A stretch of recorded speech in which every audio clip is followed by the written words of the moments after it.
Most welcome. स्वागत है आप सभी का आपके अपने YouTube channel Kautilya law institute. मेरे प्यारे साथियों, हम लोग सीयूईटी को टारगेट कर रहे हैं 2026 में। भी हमारे प्यारे छोटे भाई बहन जो सीयूईटी का एग्जाम देने जा रहे हैं, उनके लिए बहुत ही बेनिफिशियल एक गेट का एग्जाम जो होता है, आपका जो गेट का पेपर होता है, ठीक है, जिसमें आपका जीके का जो पोर्शन होता है कंप्लीट कराने के लिए यूट्यूब पर आपके बीच आया हूँ, जिसमें मैं वर्ल्ड जियोग्राफी पढ़ा रहा हूँ। और वर्ल्ड जियोग्राफी का आज लेक्चर नंबर 4 है, जिसमें आज की जो टॉपिक होगी हमारा है लिथोस्फीयर एंड हाइड्रोस्फीयर, यानी इस पृथ्वी पर स्थल के हिस्से, यानी जो भी लैंड वाले हिस्से हैं क्या कहते हैं, और जो भी वाटर वाला हिस्सा है उनसे क्या क्या बना है, यानी ओशियन कितने होते हैं, कॉन्टिनेंट कितने होते हैं, इन सारी पॉइंट पर आज हमारी चर्चाएं होंगी। तो आप सभी साथियों हमारे साथ इस लेक्चर में बने रहना, बहुत मजेदार सेशन होने वाला है, बहुत अच्छा सेशन होने वाला है। तो बिना देर के स्टार्ट करते हैं। सबसे पहले हम लोग बात करेंगे इस अर्थ पर क्या था, कैसे था, उन सारी चीजों पर चर्चाएं होंगी। सबसे पहले जब ये अर्थ बना तो अर्थ पर दो तरह का हिस्सा देखने को मिला, एक आपका लैंड और एक आपका वाटर। जो लैंड वाला हिस्सा होता है ये पूरा का पूरा 29%, यानी पूरे पृथ्वी का 29% भाग, ठीक है, जिसको हम लोग लैंड का हिस्सा मानते हैं। और इस पूरे पृथ्वी पर सबसे ज्यादा क्या है, वाटर है। 71% क्या है, पानी है। पृथ्वी पर 71% पानी होता है और पृथ्वी पर 29% आपका क्या है, लैंड हिस्सा है। जिस लैंड को टूट टूट कर आज आपके 7 कॉन्टिनेंट बने हैं, 7 महाद्वीप बने हैं, तो वो लैंड के हिस्से हैं, ठीक है। लेकिन अगर हम बात करेंगे वाटर के हिस्से का, तो वाटर को डिवाइड करके, और आज आपके देशों में मतलब कि पूरे इस पृथ्वी पर 5 आपके महासागर होते हैं, टोटल 5 ओशियंस हैं टोटल, ठीक है, बड़े बड़े ओशियंस की बात करते हैं। जब हम बात करेंगे वाटर वाला, यानी पृथ्वी पर जो पानी वाला हिस्सा था, इसको शुरू शुरू में जो बात कहा गया उसका नाम है, ठीक है, पैंथालासा। उसको बोला जाता था पैंथालासा। क्या बोला जाता था, पैंथालासा। पैंथालासा का मतलब ये होता है कि पैंथा लासा, ये पूरे समग्र जल का जो भाग होता है, पूरे वाटर के भाग एक साथ अगर हम बात करें तो उसको पैंथालासा कहा जाता है। और पूरे लैंड के अगर भाग को एक साथ मिलाकर कहा जाए तो उसको पेंजिया कहा जाता है। तो दो वर्ड आपने यहां पर सीखा, एक पैंथालासा और एक पेंजिया। पैंथालासा का मतलब पूरे वाटर बॉडी एक साथ अगर पृथ्वी की बात किया जाए तो पैंथालासा है। और अगर केवल पूरे अगर हम बात करें लैंड बॉडी की बात करें, जब उस समय कोई कॉन्टिनेंट नहीं था, कुछ नहीं था, सिर्फ एक स्थल खंड की बात करें तो उसे पेंजिया कहा जाता था। लेकिन कुछ समयों के बाद क्या हुआ कि इस पेंजिया में ब्रेक हो गया। पेंजिया दो भागों में डिवाइड हो गया, और ये दो भागों में डिवाइड हो गया, एक नॉर्थ पेंजिया और एक आपका साउथ पेंजिया हो गया। एक उत्तरी पेंजिया और एक दक्षिणी पेंजिया हो गया। नॉर्थ पेंजिया और साउथ पेंजिया हो गया, ध्यान से समझिएगा। जब भी हम बात करेंगे नॉर्थ पेंजिया की, तो नॉर्थ पेंजिया को अंगारा लैंड कहा जाता है एंड साउथ पेंजिया को गोंडवाना लैंड कहा जाता है। नॉर्थ पेंजिया हो गया अंगारा लैंड एंड साउथ पेंजिया हो गया गोंडवाना लैंड। जब भी हम बात करेंगे अंगारा लैंड का, तो आज के डेट में अगर हम बात करें कि कॉन्टिनेंट कितने हैं, तो आज के डेट में टोटल नंबर ऑफ कॉन्टिनेंट की संख्या है 7। महाद्वीपों की संख्या कितनी है, 7 है। टोटल कितने महाद्वीप हैं, 7 महाद्वीप हैं, ठीक है। और अगर हम बात करें टोटल कितने महासागर हैं, तो 5 महासागर हैं, यानी ओशियन कितने हैं, 5 है। और अगर कॉन्टिनेंट की बात करें तो 7। तो जो कॉन्टिनेंट बना है वो लैंड से बना है, यानी पेंजिया से बना है। तो पेंजिया दो भागों में टूट गया, ऊपर में आपका नदन पेंजिया, नीचे में आपका सदन पेंजिया, यानी नॉर्थ पेंजिया, साउथ पेंजिया, उत्तरी पेंजिया, दक्षिणी पेंजिया। उत्तरी पेंजिया को क्या बोलते हैं, अंगारा लैंड। दक्षिणी पेंजिया को क्या बोलते हैं, गोंडवाना लैंड। और इसके बीच में जो ये वाटर बॉडी था, इसमें एक सागर बहता था, उसका नाम है तेथिस सी, तेथिस सागर। तो 33 सी के नाम से जाना जाता है, 33 सागर कहते हैं। यानी उत्तरी पेंजिया और दक्षिणी पेंजिया के बीच में जो सागर बहता था उसका नाम क्या था, 33 सागर हुआ करता था। अब जो उत्तरी पेंजिया है, उत्तरी पेंजिया के पूर्वी भाग को, यानी ईस्टर्न जो पार्ट था, उसको लॉरेशिया बोलते हैं, और उससे एशिया बना, ठीक है। लेकिन एशिया में ध्यान रखिएगा एक देश है जिसका नाम है इंडिया। इंडिया ना आपका अंगारा लैंड का हिस्सा नहीं है। इंडिया जो है गोंडवाना लैंड का हिस्सा है, ठीक है। इंडिया किसका है, गोंडवाना लैंड, क्योंकि नीचे में एक छोटा सा आइलैंड था जिसका नाम है मेडागास्कर। उसी मेडागास्कर का एक हिस्सा था इंडिया, जो टूट कर और ऊपर की तरफ बहता गया, बहता गया, बहता गया, और जाकर उत्तरी पेंजिया में चिपक गया, ठीक है, और वो बन गया इंडिया। तो इंडिया का हिस्सा ध्यान रखिएगा, इंडिया को छोड़कर पूरा एशिया जो है वो किसका हिस्सा है, अंगारा लैंड का हिस्सा है। जो यूरोप बना है वो किसका हिस्सा है, अंगारा लैंड का हिस्सा है। जो नॉर्थ अमेरिका है वो किसका हिस्सा है, अंगारा लैंड का हिस्सा है।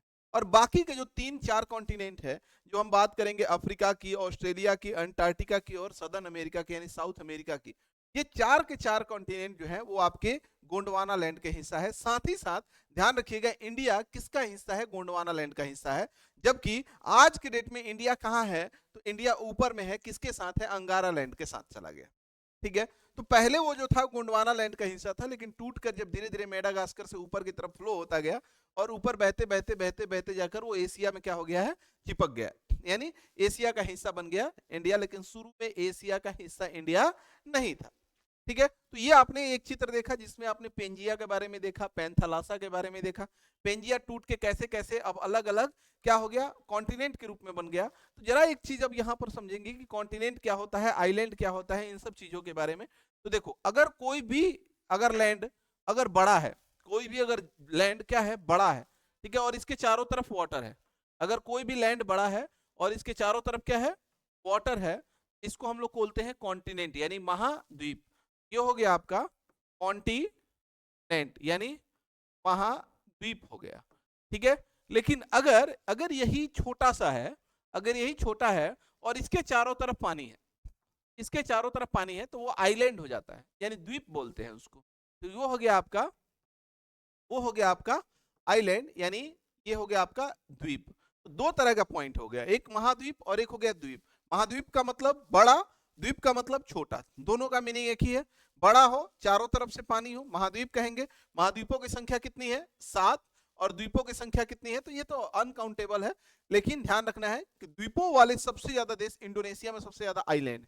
ठीक है। तो जो चाहे द्वीप बना हो चाहे वो महाद्वीप बना हो, दोनों बना किससे होगा, पेंजिया से बना होगा। दोनों किससे बना होगा, पेंजिया से बना होगा। साथ ही साथ अगर हम लोग बात करते हैं, जैसे मान लो कि एक ऐसा आपने फिगर देखा होगा, एक इधर भी पानी है, यहां भी पानी है, नीचे भी पानी है और इधर भी पानी है। ठीक है। ये 3 दिशाओं से, जिसमें 3 डायरेक्शंस में पानी घिरा होता है। ठीक है, जिसको हम लोग बोलते हैं पेनिनसुला यानी प्रायद्वीप। तो हिंदी में हम लोग क्या बोलते हैं, प्रायद्वीप बोलते हैं, और इंग्लिश में हम लोग बोलते हैं पेनिनसुला। पेनिनसुला का मतलब होता है प्रायद्वीप, और प्रायद्वीप का मीनिंग का मतलब जिसके 3 डायरेक्शन से, 3 डायरेक्शन से क्या होता है, पानी से घिरा होता है, जिसको प्रायद्वीप कहते हैं। तो 3 चित्र आपने देखा, एक आइलैंड के बारे में देखा जो कि छोटा सा है जिसके चारों तरफ पानी होता है, कॉन्टिनेंट देखा जो बड़ा है जिसके चारों तरफ पानी हो, और इसमें चारों तरफ पानी नहीं है, 3 डायरेक्शन से पानी है, और इस वाले हिस्से में आपका लैंड है। ठीक है, यानी 3 हिस्सों में पानी हो, एक हिस्से में आपका लैंड होता है, तो इसको हम लोग क्या बोलते हैं, पेनिनसुला बोलते हैं, प्रायद्वीप बोलते हैं। तो 3 डायग्राम आपने देख लिया। ठीक है। तो अब यहां देखो, यहां अगर हमने बात किया कि ये जो पेनिनसुला है, ये जो आपका पेंजिया था, 2 भागों में ब्रेक हुआ, कैसे क्या बना, इन सब चीजों पर चर्चा करेंगे। अब आपके बीच में एक ही फिगर दिख रहा है, ये मैंने अर्थ का फिगर बनाया है, पृथ्वी का फिगर बनाया। ठीक है। ये पृथ्वी पूर्णतः गोल नहीं है, थोड़ी सी दबी हुई लग रही होगी आपको अपने। यहां पर ये जो डॉट डॉट डॉट वाला जो 3-4 लाइन बनाया है, उन लाइन को पहले समझोगे। ये है आपके लॉन्गिट्यूड और लेटीट्यूड। 2 तरह की लाइन होती है जो इमेजिनरी लाइन होती है, पृथ्वी पर खींची गई होती है। एक होता है अक्षांश और एक होता है देशांतर। एक होती है लैटिट्यूड और एक होती है लॉन्गिट्यूड। ये लैटिट्यूड है जो आपको पैरेलल खींची जाती है ना, इसको लैटिट्यूड बोला जाता है, यानी हिंदी में अक्षांश बोला जाता है। तो जो एकदम पृथ्वी के बीचों बीच से एकदम लाइन गई, एकदम बीचों बीच से पृथ्वी को कट करते हुए गई, तो जीरो बोल दिया गया। और इसी को बीचों बीच यानी इक्वेटर, इक्वल भागों में बांट दिया गया, यानी इक्वेटर यानी विषुवत रेखा हो गया। ये हो गया आपका इक्वेटर। ये क्या हो गया आपका इक्वेटर, जिसको हम लोग विषुवत रेखा के नाम से जानते हैं। अब इसके ऊपर 90 लाइन आपको खींचे गए हैं और इसके नीचे 90 लाइन खींचे गए हैं, जिसको हम लोग टोटल बोलते हैं आपके लैटिट्यूड्स नंबर, यानी आपके टोटल अक्षांश। यानी पृथ्वी पर टोटल कितने अक्षांश है, एक जीरो वाला 1 और ऊपर में 90 और नीचे में 90, 181 आपके क्या हो गए, लैटिट्यूड हो गए, जिसको हम लोग अक्षांश बोलते हैं। लेकिन अगर यही अक्षांश रेखा कह देगा, लाइन कह देगा, तो 2 कम कम कर देना। ठीक है। अगर यही अक्षांश रेखा कह दे, लैटिट्यूड लाइन कह दे, लैटिट्यूड लाइंस कह दे, तो उसकी संख्या हो जाएगी 179। बिकॉज 2 रीजन है कि ये जो ऊपर में नॉर्थ पोल है और साउथ पोल है, वो सिर्फ पॉइंट हो जाता है, और पॉइंट का मतलब लाइन नहीं होता है। पॉइंट के ग्रुप्स को ही हम लोग लाइन बोलते हैं। जब कई सारे पॉइंट आपस में मिलते हैं तो लाइन बन जाता है, लेकिन सिर्फ एक पॉइंट होगा तो पॉइंट कहलाता है।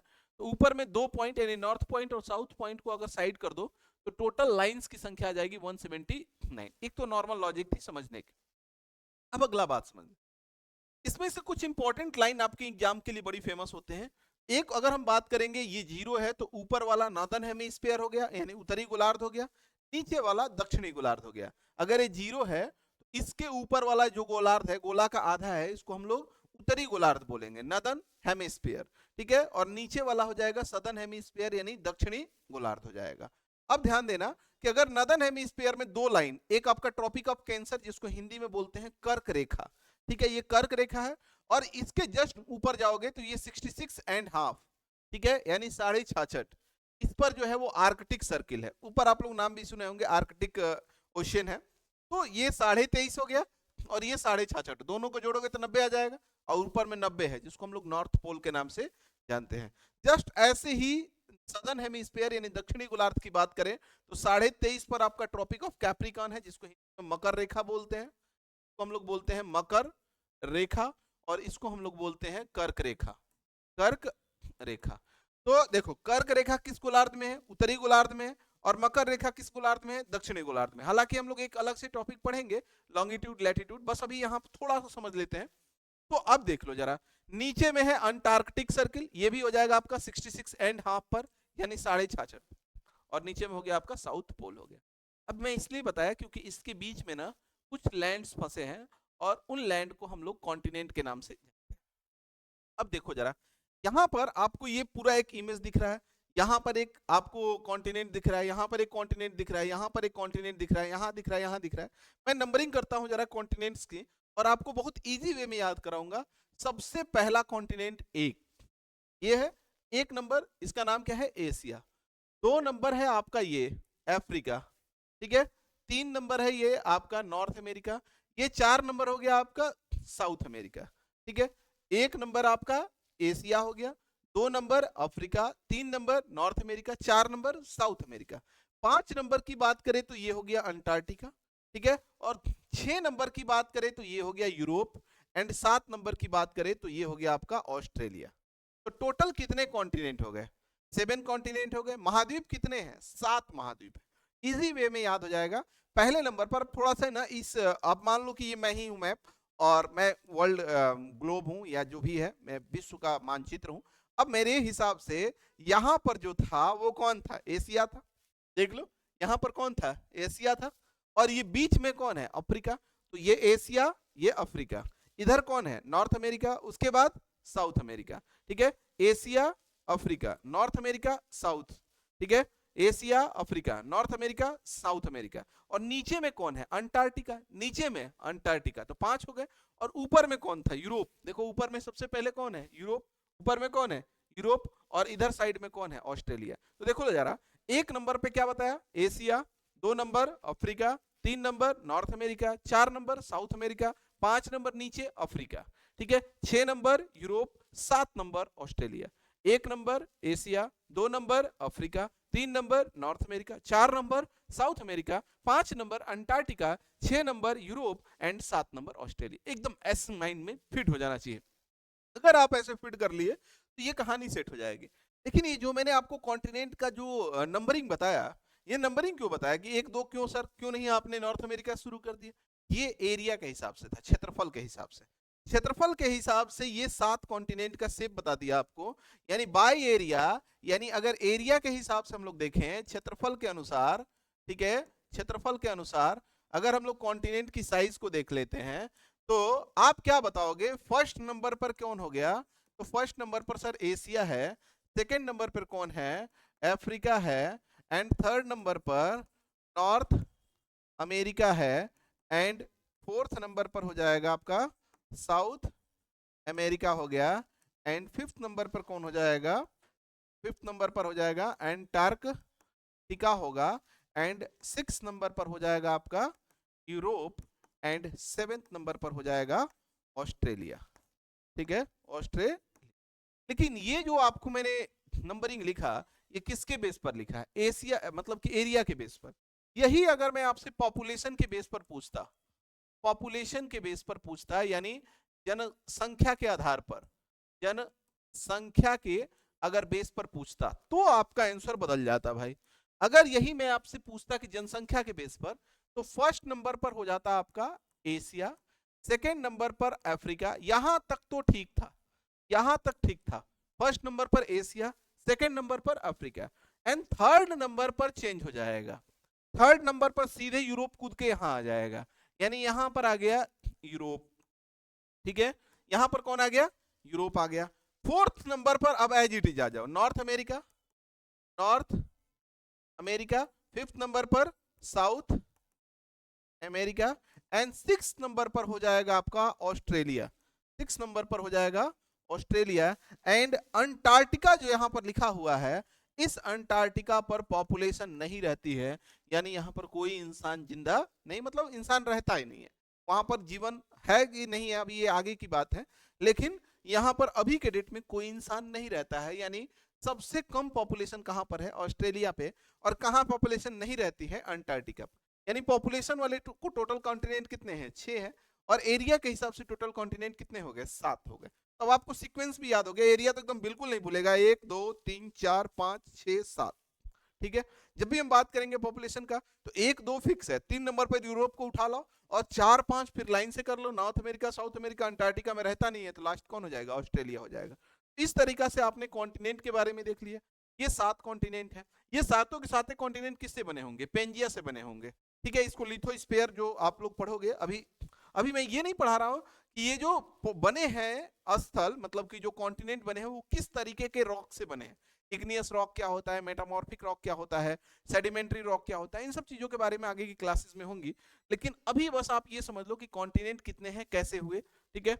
अब अगर हम बात करेंगे ओशियन की, यानी समुद्र की बात करें, महासागर की बात करें, तो 5 महासागर निकले। टोटल कितने महासागर निकले? 5। सबसे बड़ा आपको ये दिख रहा होगा, ये देखो यहां से यहां तक ये पूरा फैला हुआ है, इधर भी। तो क्या 2 जगह प्रशांत महासागर है? नहीं भाई, 2 जगह नहीं है। ये 2D डायमेंशन है। जैसे अब मान लो कि ये मैंने किसी चीज को शो करना होगा तो मैं उसको कहीं ना कहीं से कट करना होगा। पृथ्वी पर सबसे बड़ा भाग प्रशांत महासागर का था। जैसे ही मान लो कि अगर ये ग्लोब है और ये मेरा दोनों किनारा प्रशांत महासागर का है, ठीक है। मैंने यहीं से इस ग्लोब को बनाने के लिए, मतलब कि मैप बनाने के लिए कट कर लिया, और जब मैं इसको ऐसे फैलाऊंगा तो ये दोनों 2 जगह कॉर्नर पे दिख गया। देखो जरा, ये है, दोनों चिपका हुआ था, गोल था। अब इसको ऐसे लाया तो 2 जगह आपको पैसिफिक ओशन देखने को मिलती है मैप पर, लेकिन रियलिटी में एक ही जगह है, सबसे बड़ा है। अगर हम बात करें पैसिफिक ओशन किसके किसके बीच में है, तो किसके किसके बीच में है? इधर एशिया है, ऑस्ट्रेलिया है, नॉर्थ अमेरिका है, साउथ अमेरिका। तो north America, South America, Asia और ऑस्ट्रेलिया के बीच में जो फैला हुआ है, इसी को हम लोग प्रशांत महासागर बोलते हैं। दुनिया का सबसे बड़ा महासागर है, जिसका नाम है प्रशांत महासागर, पैसिफिक ओशन, ठीक है। अभी हम लोग इसके स्पेसिफिकेशन पर पढ़ेंगे कि इनसे क्या क्या क्वेश्चन आते हैं, प्रशांत महासागर से क्या क्या क्वेश्चन बन सकते हैं, उन सब चीजों पर चर्चा करेंगे। हाँ, ये शेप बनाया हूं ट्रायंगल। प्रशांत महासागर का जो शेप है वो एक ट्रायंगल के शेप में है, त्रिभुज के आकार में दिखता है। दूसरा, ये फर्स्ट नंबर का है। दूसरा नंबर का जो है वो अटलांटिक ओशन है। इसका शेप देखो एस जैसा है। किसका जैसा है? एस जैसा। यानी एस आकार का जो महासागर होता है उसको हम लोग किसको बोलते हैं? अटलांटिक ओशन बोलते हैं। अटलांटिक ओशन को ब्लाइंड ओशन के नाम से भी जाना जाता है। इसको अंध महासागर कहा जाता है। लेकिन अगर यही ब्लाइंड कॉन्टिनेंट कह दे, यानी अंध महाद्वीप कह दे, तो अफ्रीका हो जाता है, ठीक है। तो ब्लाइंड ओशन है बिकॉज इसमें बहुत सारे कटक होते हैं, नीचे जो होते हैं ना, रीज बने होते हैं, ठीक है। और इसमें जैसे समुद्र में जैसे ऐसा नहीं होता है कि नॉर्मल आप नदियों में नाव उठाए चल दिए, नीचे का थोड़े पता है कि नीचे समुद्र में पहाड़ियां हैं कि नहीं है।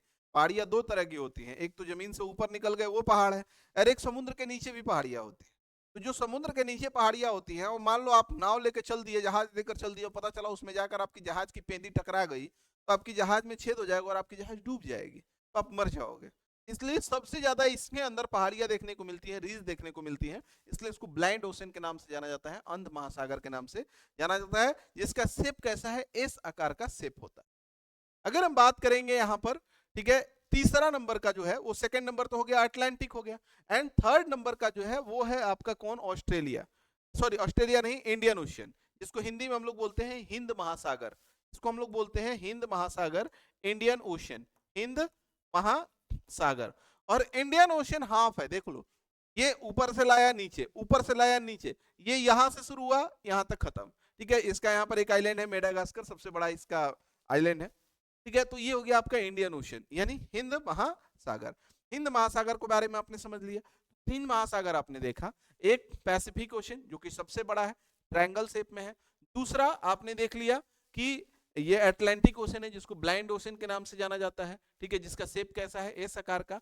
और तीसरा आपने इंडियन ओशन देखा, जो कि अर्ध महासागर के नाम से जाना जाता है।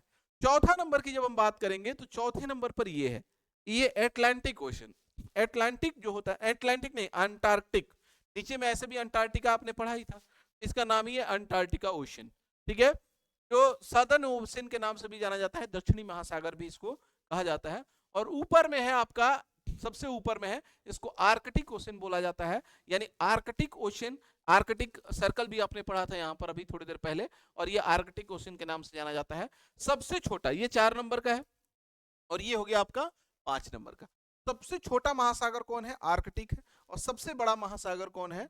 तो आपका पैसिफिक ओशन है। एस आकार में कौन है? अंटार्कटिका है, सॉरी अटलांटिक है। ट्रायंगल शेप में कौन है? पैसिफिक है। आधा कौन है? इंडियन ओशन है। सबसे नॉर्थ में कौन है? आपका आर्कटिक है। साउथ में कौन है? अंटार्कटिक है। तो ऐसे आपको सारे ओशन के बारे में पता होना चाहिए, ठीक है। इन ओशन से भी क्वेश्चंस बनते हैं कि मतलब कि अच्छा, एक जितने भी ये ओशन है, अगर उसकी हम लोग सैलिनिटी की बात करें, मतलब कि एवरेज सैलिनिटी की बात करें, औसत लवणता की बात करते हैं, अगर हम बात करते हैं ओशन की, और इनकी अगर हम लोग एवरेज सैलिनिटी की बात करें, साल्टिनिटी यानी आपकी औसत लवणता, औसत लवणता की बात करते हैं, तो ये होता है आपका 35 केजी प्रति ग्राम, ठीक है। 35/1000 केजी पर ग्राम होता है। मतलब कि ये जो होता है, ये 1000 केजी पानी में 35 लवणता देखने को मिलती है, ठीक है। ये महासागरों की औसत लवणता होती है। लेकिन इन्हीं में अगर पूछे कि सबसे ज्यादा खारा झील, मतलब कि सबसे ज्यादा खारा पानी कहाँ का होता है, वान झील टर्की में पड़ता है, 330 प्रति 1000 उसका है। तो वान झील जो है सबसे ज्यादा खारा देखने को मिलती है, टर्की में है, ठीक है। वान झील टर्की में। उसी तरह आपने ये इंडियन ओशन देख लिया, इसमें भी बहुत सारे छोटे छोटे आइलैंड है। यहाँ पर आपको अटलांटिक ओशन में यहाँ पर एक आपका ग्रासलैंड है, ठीक है। ग्रासलैंड वाला आइलैंड है जिसको सारगैसो सागर बोलते हैं। ये घास का मैदान टाइप का है, और ये एक आइलैंड है, द्वीप है, ठीक है। तो ग्रासलैंड मतलब सारगैसो सागर किस में पाया जाता है? अटलांटिक ओशन में पाया जाता है। इसमें क्या पाया जाता है? सारगैसो सागर, सारगैसो सागर, ठीक है। तो सारगैसो सागर इसमें देखने को मिलती है आपको, ठीक है। उसी तरह आपका पैसिफिक ओशन है। पैसिफिक ओशन में दुनिया का, इस पृथ्वी का सबसे गहरा पॉइंट, इस पृथ्वी का सबसे गहरा पॉइंट जिसको मरियाना गर्त बोलते हैं, इसी प्रशांत महासागर में है, जिसका नाम है मरियाना गर्त। मरियाना गर्त यानी मरियाना ट्रंच के नाम से जाना जाता है, जिसकी गहराई 11022 मीटर है, यानी 1122 मीटर, मतलब कि 11.02 किलोमीटर इसकी गहराई है। अब आप लोग जानते हो कि इस अर्थ पर सबसे ऊंचा कौन है? तो आपका क्या नाम है? माउंट एवरेस्ट है, 8848 है। और सबसे गहरा कौन हो गया? 11,022 मरियाना गर्त किस में पाया जाता है? प्रशांत महासागर में पाया जाता है। एक बार क्वेश्चन आ गया कि पृथ्वी के सबसे ऊंचे पॉइंट और सबसे निचले पॉइंट के बीच में कितनी दूरी है, तो दोनों को ऐड कर दो, 8,850 प्लस आपका 11,000, दोनों को जोड़ दोगे तो आपको मिल जाएगा। तो ये आपने ओशन के बारे में देखा, ये 5 ओशन के बारे में आपको पढ़ाया, ठीक है। 7 कॉन्टिनेंट के बारे में पढ़ाया। 7 कॉन्टिनेंट के बारे में जो स्पेशल क्वेश्चन होंगे वो आगे हम आपको कॉन्टिनेंट, एक एक कॉन्टिनेंट पर एक्सप्लेन करेंगे, उन सारे कॉन्टिनेंट को भी समझाऊंगा।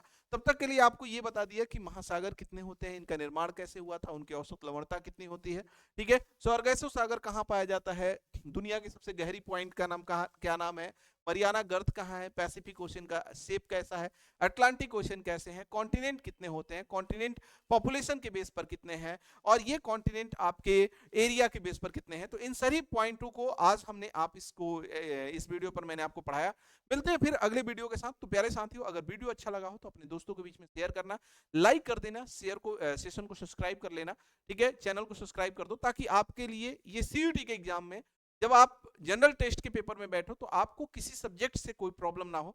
तो मैं आपके बीच में ऐसे ही रेगुलर इस टॉपिक के सारे कंटेंट को क्लियर कराऊंगा। तब तक के लिए आप सभी को बहुत बहुत धन्यवाद।